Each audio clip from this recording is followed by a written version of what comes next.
নমস্কার, দেখছেন talk to Bangla. আমি অভিষেক রয়েছে আপনাদের সাথে। এই মুহূর্তে যে খবর নিয়ে উপস্থিত হয়েছে, ওম বিড়লার সমর্থক, ওম বিড়লার কট্টর সমর্থক তিনি এই মুহূর্তে রাহুল গান্ধীকে গুলি করে দেবেন তেমন হুমকি দিয়েছেন। আপনারা সবার আগে সেই ভাইরাল ভিডিওটা গতকাল থেকে যেটা একদম নেট দুনিয়ায় ছেয়ে গিয়েছে সেই ভিডিওটা দেখুন, তারপর আসছে বিস্তারিত ব্যাখ্যায়, যেটা একটা ক্রমাগত পদক্ষেপ রাহুল গান্ধীকে কর্নার করার জন্য। কেউ মৃদু ভাষায় করছেন, কেউ কট্টরপন্থী ভাষায় করছেন, কিন্তু এটা প্ল্যান্টেড, সম্পূর্ণ প্ল্যান্টেড। কারণ রাহুল গান্ধী কিছু কিছু এমন পয়েন্ট তুলে ধরেছেন এই মুহূর্তে বিজেপি সরকার সেটার সঙ্গে যুঝতে পারছে না। বিজেপি সরকার সেটার সঙ্গে নিজেদের যে জায়গাটা সেটাকে সঠিক রাখতে পারছে না, এবং সেখান থেকে এই মুহূর্তে রাহুল গান্ধীকে যা নয় তাই ভাষায় আক্রমণ করলেন বিজেপির সমর্থক। এটার পেছনে কে কে আছেন সমস্তটা ব্যাখ্যা করবো। আগে আপনারা দেখুন সেই সমর্থক কি বলছেন ভিডিওতে, তারপর আসছে বিস্তারিত ব্যাখ্যায়। जिस प्रकार से भारत की संसद में कांग्रेस के 25 सांसदों ने घुटकर और श्रीमान लोकसभा अध्यक्ष ओम जी बिरला से जो गाली गलौज करी है, उसकी हम सभी भारतीय जनता पार्टी के कार्यकर्ता, कर्णी सेना के कार्यकर्ताओं में काफी रोष भी आते हैं। दोबारा ऐसी घटना हुई, उन सांसदों के घर में घुस के हम तोड़फोड़ करेंगे। और मुझे लगता है कि राहुल गांधी का आदेश पर यह घटना हुई है। राहुल गांधी कान खोल कर सुन ले, अगर दोबारा ऐसी घटना हुई तो तेरे घर में घुस के हम गोली मार देंगे और इसका जिम्मेदार प्रशासन होगा। हमारा प्रशासन से निवेदन है कि 25 सांसद के ऊपर कार्रवाई होनी चाहिए। मोदी सरकार के मंत्री किरण रिजिजू जी का जो बयान आया उसको सुनने के बाद हम लोग काफी गुस्से में हैं। अगर 24 घंटे के अंदर गिरफ्तारी होती है उन 25 सांसदों की तो ठीक है, इस सभी के हम गोलियां मारेंगे एक एक करके। ये राज सिंह आमेर संभाजी प्रवक्ता खंडी सेना का ये बयान है। चाहे मुझे जेल हो जाए, मुझे कोई दिक्कत नहीं है। जय हिंद, जय भारत। রাহুল গান্ধীর নেতৃত্বে যখন ওম বিড়লা তার বিরুদ্ধে সংসদে অনাস্থা প্রস্তাব আনা হয়েছে, তখন থেকে এই সামগ্রিক ঘটনার সূত্রপাত। এবং আপনারা জানেন যে ওম বিড়লা তার ঘরে গিয়ে পর্যন্ত কংগ্রেস সহ বিভিন্ন দলের এমপিরা, মহিলা এমপি থেকে শুরু করে বহু এমপিরাই গিয়েছিলেন এবং তারা গিয়ে ওম বিড়লার ওপর একটু চিৎকার চেঁচামেচি করেছিলেন। তো সেই জায়গাটা এই মুহূর্তে হাইলাইট করে এই যে বক্তব্য রেখেছেন যুবক, তার নাম রাজ সিং। এবং এই রাজ সিং কে? এই রাজ সিং আপনারা ভাবছেন হয়তো এমনি সমর্থক, ওম বিড়লাকে প্রচন্ড পছন্দ করেন, তেমন নয় বিষয়টা। রাজ সিং হচ্ছেন ওম বিড়লার একদম খাস লোক। এবং খাস লোক কোথা থেকে আমরা বুঝতে পারি? ওম বিড়লা, দেখুন একটা ছবি আপনাদেরকে দেখাচ্ছি। ওম বিড়লা বসে লাঞ্চ করছেন, সেই সময় ওম বিড়লার একদম পেছনে দাঁড়িয়ে আছেন রাজ সিং।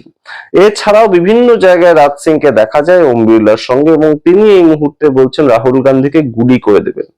সংসদীয় রাজনীতির একটা নতুন আঙ্গিক তুলে ধরছে ভারতীয় জনতা পার্টি। এবং শুধু এই রাজ সিং যে একজন সমর্থক হিসেবে এই কাজ করেছেন তেমন তো নয়। এর আগে নিশিকান্ত দুবে তিনি সংসদের অভ্যন্তরে দাঁড়িয়ে রাহুল গান্ধীর সদস্যপদ যাতে কেড়ে নেওয়া হয় সেই রকম দাবি জানিয়েছেন, এবং তিনি সাবস্টেন্টিভ মোশন নিয়ে এসেছেন। এখন সেটা গৃহীত এখনো পর্যন্ত হয়নি, কিন্তু সমস্ত বিষয়টা কিরেন রিজিজু তার পক্ষ থেকেও কিন্তু বাদ দেননি। তিনিও সম্পূর্ণভাবে, কিরেন রিজিজু বলছেন যে রাহুল গান্ধী একজন দেশ বিরোধী মানুষ, এবং তার সঙ্গে এই মুহূর্তে যুক্ত রয়েছেন বিদেশের বিভিন্ন মানুষজন। এবং তিনি সরাসরি রাহুল গান্ধীকে বলেছেন বিদেশের নকশাল এবং চরমপন্থীদের সঙ্গে যুক্ত রয়েছেন রাহুল গান্ধী, ভারত বিরোধী কার্যকলাপের সঙ্গে যুক্ত রয়েছেন। মারাত্মক কথা। কিন্তু এই কথাগুলো কেন বলতে হচ্ছে বিজেপিকে বলুন তো? তার কারণটা হচ্ছে খুব গুরুত্বপূর্ণ। এই মুহূর্তে সম্পূর্ণ যে অ্যাটেনশনটা সেটা সরিয়ে দেওয়া। রাহুল গান্ধী যে প্রশ্নগুলো তুলেছেন সেই প্রশ্নগুলো অত্যন্ত রেলিভেন্ট প্রশ্ন, অত্যন্ত জবাব নেই বিজেপির কাছে সেই ধরনের প্রশ্ন। এবং রাহুল গান্ধীর তোলা প্রশ্নের মধ্যে প্রথম যে জায়গাটা, এপস্টিন ফাইলে হরদীপ পুরীর নাম থাকা সত্ত্বেও কেন হরদীপ পুরী এখনো ইস্তফা দিচ্ছেন না, এই প্রশ্ন তিনি তুলেছিলেন। রাহুল গান্ধী একদম সংসদে দাঁড়িয়ে এই প্রশ্ন তুলেছিলেন। এপস্টিন ফাইলে ভারতবর্ষের পেট্রোলিয়াম মিনিস্টার হরদীপ পুরী তার নাম আছে, এবং পবন খেরা কংগ্রেসের পক্ষ থেকে, কংগ্রেসের মুখপাত্র হিসেবে তিনি একটি প্রেস কনফারেন্স করেন, যেখানে তিনি দেখিয়ে দেন যে একাধিকবার জেফ্রি এপস্টিন তার সঙ্গে দেখা করেছেন রাহুল গান্ধী। হরদীপ পুরীর এই যে সাক্ষাৎ এবং হরদীপ পুরীর যে জেফ্রি এপস্টিনের সঙ্গে মেল আদান প্রদান, সেগুলোকে কোথাও প্রমাণ করে দিয়েছেন হরদীপ পুরীর বিরুদ্ধে দাঁড়িয়ে পবন খেরা। এবং এই যে বিষয়গুলো যত বৃদ্ধি পাচ্ছে, প্রত্যেক দিন যত বিজেপির উপর চাপ বাড়ছে, তত কিন্তু বিজেপি ব্যাকফুটে যাচ্ছে। এবং সেখান থেকে এই মুহূর্তে একদম সরাসরি কিন্তু প্রতিরোধ গড়ে তোলে, এবং প্রতিরোধটা হচ্ছে রাহুল গান্ধীকে সম্পূর্ণভাবে ভয় দেখানো।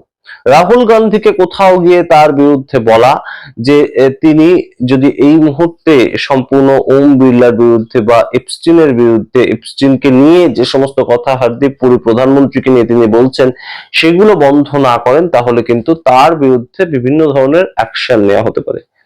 এবং আপনারা জানেন যে রাহুল গান্ধী এখন একজন বিরোধী দলনেতা হওয়ার পর থেকে সম্পূর্ণ তার সিকিউরিটিটা কিন্তু দেশের স্বরাষ্ট্র দপ্তর তাদের পক্ষ থেকে দেখা হয়।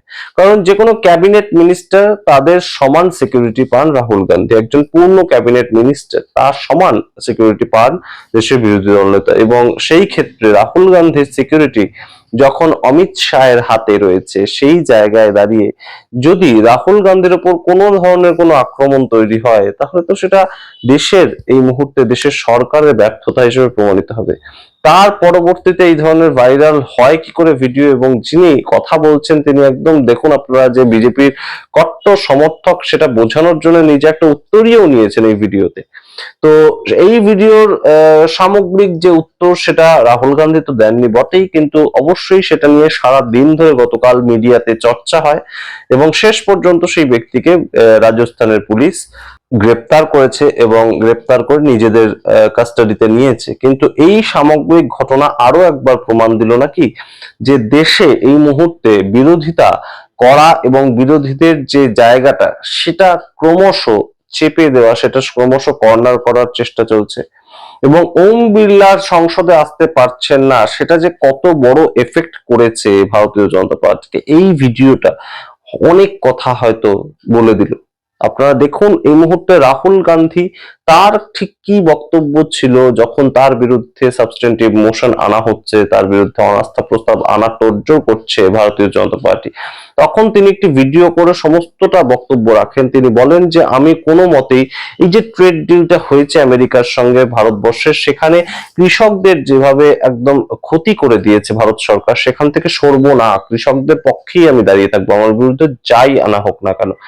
এই জায়গাটা বোধহয়, এই যে স্টাবার্ননেসটা, রাহুল গান্ধীর এই যে নেতৃত্ব দেওয়ার যে জায়গাটা, সেটা বোধহয় সবচেয়ে বেশি অসুবিধায় ফেলছে এই মুহূর্তে ভারতীয় জনতা পার্টিকে। তাই জন্যই কি এই ধরনের বিভিন্ন চেষ্টা, কখনো কিরেন রিজিজু বলছেন ভারত বিরোধী, কখনো নিশিকান্ত দুবে বলছেন নকশাল, কখনো এই যে রাজ সিং তার মতন নেতারা বলছে গুলি করে দেবেন। এই যে জায়গাগুলো, তার মূল জায়গাটা কি? জেনারেল কর্নেল নারবানে তার বইটা নিয়ে এসে রাহুল গান্ধী আসল যে বিশ্বগুরুর ছবিটা সবার সামনে প্রকাশ করে দিয়েছেন, সেটা নাকি কোথাও গিয়ে এই যে আমরা দেখতে পেলাম যে কয়েকদিন আগে ট্রেড ডিল হলো, ট্রেড ডিলের সামগ্রিক বিষয়টা নিয়ে একদম সংসদের বাইরে সংসদের ভেতরে সমস্ত জায়গায় প্রচার করা, সেটা আমরা জানি না। এই মুহূর্তে এপস্টিন ফাইল সেটা যে বেশ খানিকটা চাপে ফেলেছে ভারতীয় জনতা পার্টিকে, সেটা কিন্তু আর বলে দেওয়ার অপেক্ষা রাখে না। আপনারা আপনাদের মতামত কমেন্ট বক্সে কমেন্ট করুন। দেখতে থাকুন টক টু বাংলা, অবশ্যই টক টু বাংলা ইউটিউব চ্যানেলকে সাবস্ক্রাইব করবেন। ধন্যবাদ।